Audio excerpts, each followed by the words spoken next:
We are back on Morning Line. Our guest with us this morning, malpractice attorney Clint Kelly. We've got several phone calls for you we can get. If you have questions or comments about maybe a case, something personal, do that. And we've got more issues. If nothing else, just sit back and listen to this man, because he's going to give you some things to think about when you seek medical treatment. Sure. My wife and I talk about you a lot. It's like, if we have an issue, we're calling Clint. Let's go to Ronnie. Ronnie, good morning. Hi, Ronnie. Good morning. I got 3 short questions. Okay. The first question, how do you know that everything in the hospital is clean that they use on you? My second question, how do you know if you do a colonoscopy, how do you know if that's clean? And my third and last question, they got in my records that I'm combative. What does combative mean? Okay. Take it one at a time. Okay. You're not going to like my answers, Ronnie. The first two can kind of go together. First two do go together. You don't know if everything's clean. And when we get done with talking to you, I'm going to go through what happened in Indiana. You just don't know. Don't they get the packets? It's in paper. They tear it open, and there's the device. That's true. The question is, did the manufacturer of that device follow their standards in cleaning it? And secondly, for the devices that aren't packaged, are the hospitals cleaning them? But let me tell you about colonoscopies. Okay? What some hospitals have allowed to happen is the scopes that are used for colonoscopies have been used for endoscopies. And there's an infection called C. diff. Okay, it's a Latin word for an infection. What I'm saying is that some people are getting sick. They're getting major stomach not viruses, but infections, because the scopes aren't cleaned properly. What's the endoscopy? Endoscopy goes through the mouth. Oh, the mouth. Okay. Colonoscopy goes through the colon. And so they're picking up bacteria there, and it's not being properly cleaned. That hasn't been cleaned, because the scope can collect feces or fecal matter, and they're not cleaning it out properly. And it's being used to, because I didn't know they use the same scopes, but they do in some cases. Holy cow. Ones that go through the bottom go through the mouth. Oh, I didn't know that. Yes, and some people got sick from C. diff at a hospital because the scopes weren't cleaned properly. I mean, the answer, Ronnie, is you can't know. You just got to go to a hospital that you hope does their job. And roll the dice? There are some hospitals that are also cleaner than others and have better reputations than others in that regard. But I'm afraid to tell you, Ronnie, you just can't be sure. As for combative, that could be anything. I have seen that written about patients who have come in with major anxiety disorders or agitated from medication. It could mean anything. I think. If you're under general and maybe you're flailing about? It could be anything. I think what you have to do is you have to go to whoever wrote that in the chart and find out why they did it. Just ask them. Okay, this is a good point now, just to talk about the case out of Indiana. Okay. Remember we talked at the last show that there was a company that was nationwide that was shut down because they weren't following safe practices in terms of cleaning instruments and other medical devices. I don't remember who shut them down, but anyway, they weren't, maybe the Department of Health. But because of that, many hospitals now are having to clean their own equipment completely from scratch, as opposed to relying on this other company. Which is the way they used to do it in the old days with an autoclave. It did. So this hospital in Indiana, and it was part of the health system called Goshen Health, and this is reported, by the way, USA Today in the health section back in November. There's a 7-step sterilization technique for cleaning their instruments. They failed to complete the multi-step process, and because of that, many instruments were used that were not clean. They did a. Now that's the allegation. That was not just yes, the allegation. That's correct. According to the allegation, they tested some of these instruments. Some of these instruments had infected material like bacteria. Some had residue of HIV.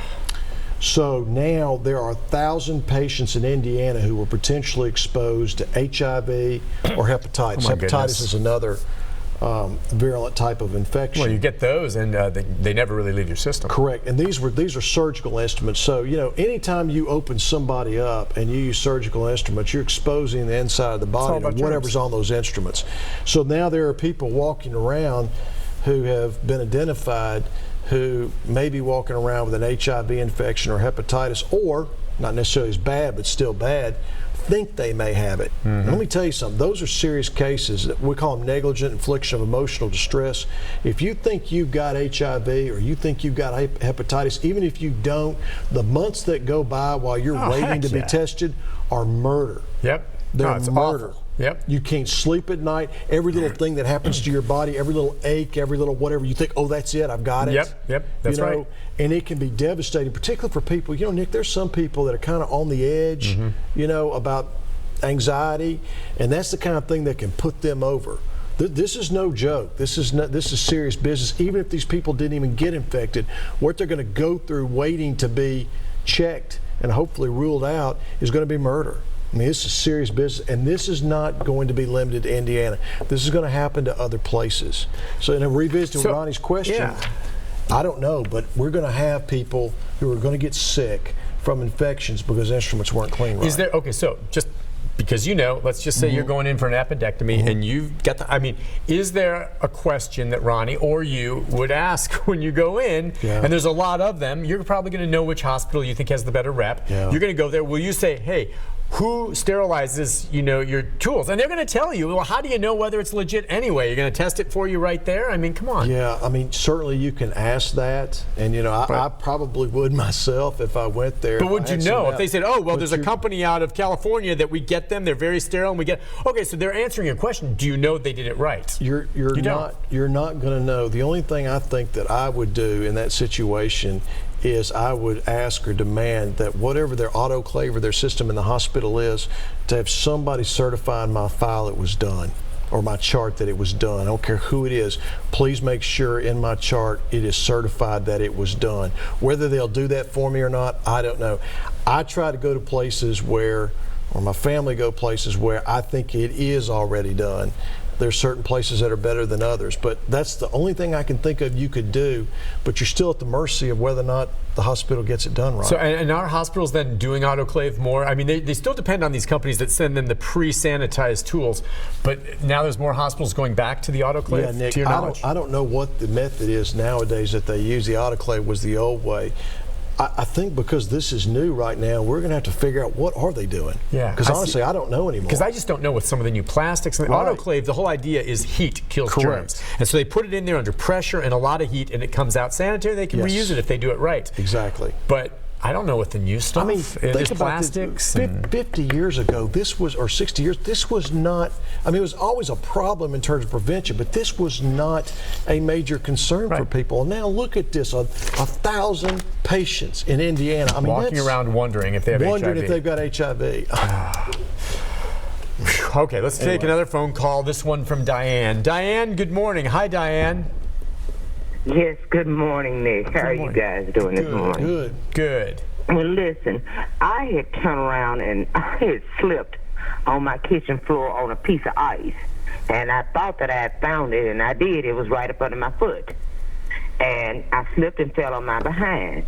And so a couple of days later, I'm like, oh, I just don't feel right. I need to go to the emergency room. So I went to the emergency room.